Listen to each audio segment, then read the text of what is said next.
What's up guys? This is Koro. Welcome to my channel. Nag-share ako ng opinions ko, experiences at iba pa na related sa crypto, NFT or Web3 projects. I'm a part of Marites Gaming Guild and Zen Talpakan Guild, mga community na tumutulong para ma-educate ang mga tao about crypto and investing. Hindi kami mga financial advisors at nandito lang kami para tumulong sa inyo. Mandatory pa din na you do your own diligence. So without further ado, let's dive right in. Hello guys, what's up? Koro nga pala. So for today, ang ating video is all about Linea. So sa Linea, nag-announce sila ng kanilang mainnet last August 16 lang, no? And syempre, of course, itatry natin maging qualified sa kanilang airdrop. So syempre guys, hindi tayo sure kung magkakaroon nga sila ng airdrop, pero as much as possible, tinatry natin i-grind lahat ng possible airdrops na pwede nating salihan. So guys, head over tayo sa steps natin para maumpisahan na natin itong si Linea. So guys, bago ko pakita sa inyo yung step, ito muna yung current progress ko dito kay Linea. So as you can see, estimated reward ko is 0 Linea pa. Kasi ang nagawa ko pa lang na transactions is ito pa lang, naka 12 pa lang ako, no? Tapos hindi ko pa nagagamit yung native bridge nila. So wala pa akong 2 distinct months.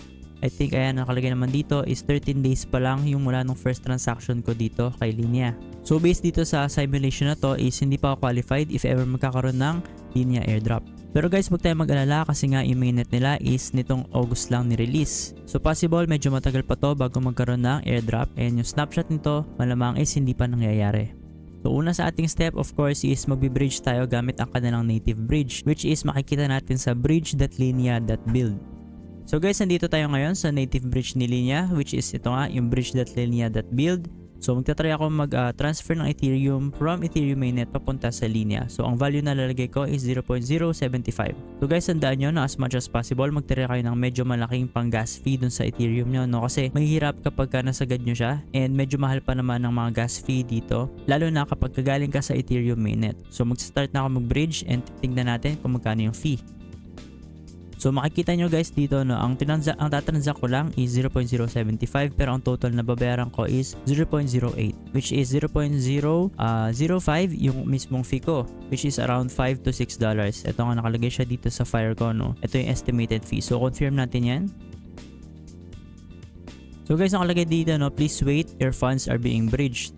So maging patient lang kayo kasi medyo matagal talaga mag-bridge, lalo na pagka madaming gumagamit ng Ethereum network.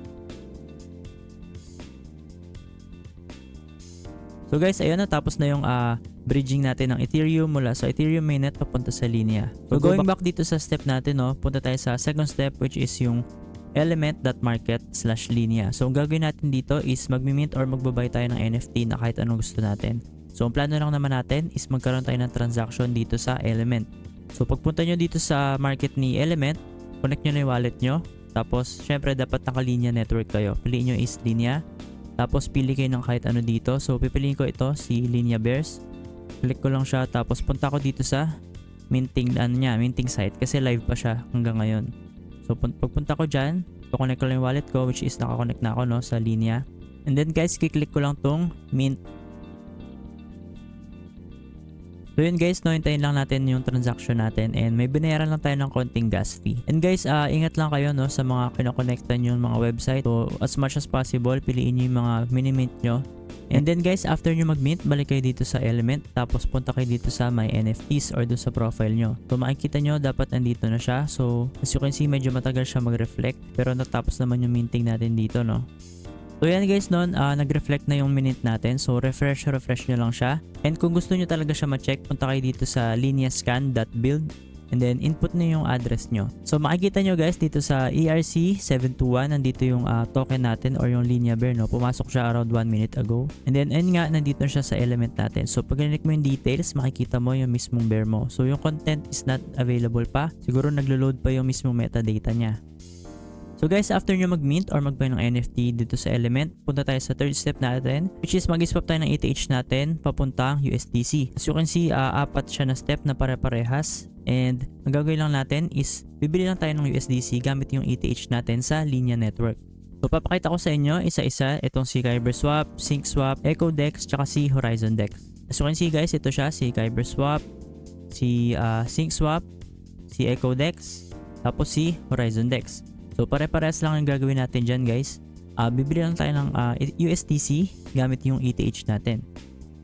So guys, mag-start na ako mag-swap ng ETH papuntang USDC and babalikan ko kayo after nito.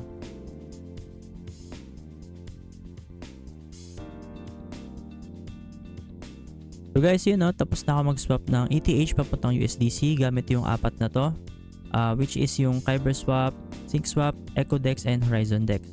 So meron akong around 79.48 USDC. Tapos ito na lang yung natira sa ETH ko.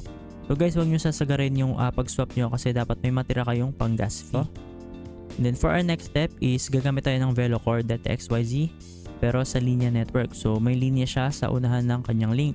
Ang gagawin naman natin dito is ibebenta natin lahat ng USDC natin papuntang Ethereum. So guys, parang ibabalik lang natin siya, no? And this time gagamit tayo ng VeloCore. So guys, nandito na tayo sa website ni VeloCore, no? Na Linea Network. So connect na lang yung wallet nyo. Tapos ito USDC papuntang Ethereum. So ako 100% yung pipiliin ko. And dapat magkaroon siya ng, ayan, nagkaroon na siya ng parang estimated, no?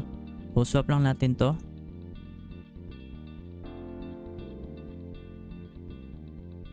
So yun guys, no, as you can see, nawala na yung USDC natin and naging Ethereum na siya ulit. So head over tayo dito sa step ulit natin.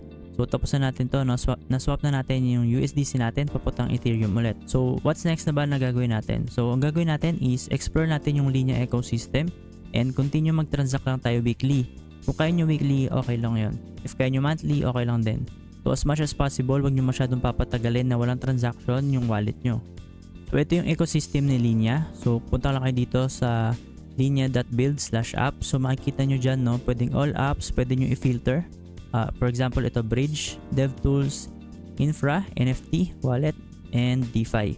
So kayo nang bahala kung paano nyo gagamitin or kung paano yung susunod na mga diskarte nyo.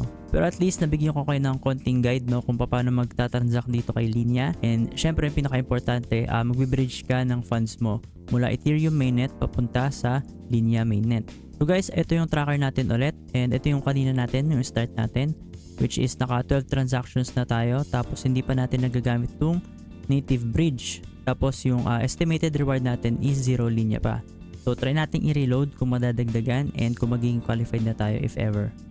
And guys, as you can see, naging parang qualified na tayo, no, dun sa estimate or dun sa simulations nila. So yan, nadagdagan yung transaction natin. So nakapag-transact na ako ng more than 25. So ang next ko na lang is 25 smart contracts. So kasi nakapag-transact na ako ng 25 times pero hindi siya sa iba't ibang smart contract. As you can see, nakalagay dito ay 16 smart contract. Tapos ito kanina naka-red to, tapos ngayon naka-green na siya kasi gumamit tayo ng native bridge ni Linea. Kaya guys, importante yung step na yun. Huwag nyo kakalimutan kasi kahit medyo mahal yung gas fee niya, importante pa rin na magbe-bridge tayo gamit yung native bridge ni Linea. So guys, maganda tong tracker na to pero yun nga, as much as possible, maging maingat kayo sa paggamit ng mga tracker lalo na kapag hinihingi nila yung mga approval nyo. So ito naman kasi hindi niya kailangan ng approval. Ang ginagawa ko lang is lalagay mo lang yung wallet address mo tapos pwede mo lang i-track yung progress. So syempre ang gagawin ko dito is magko-continue na ako ng transaction, no? So every week na lang yung gagawin ko dito and hindi na madalas. Kasi at least papaano buhay na yung wallet ko dito. Kung nakikita nyo, meron ako mga transactions tapos kailangan ko na lang dagdagan yung mga transactions ko dito. So ito, KyberSwap, nag-transact tayo kanina pero hindi siya na-count pati yung sa EchoDex. So siguro medyo matagal siya or medyo delayed. So siguro madadagdagan pa to kapag na-refresh ko siya. So yun lang guys, no, for Linea. Sana nakatulong to sa inyo and sana nagustuhan nyo yung mga ganitong video na airdrop guide. And kung may suggestion kayo and questions, mag-leave lang kayo ng comment sa ating comment section. Kung gusto nyo, pwede na kayo mag-message sa akin sa TikTok or sa Facebook.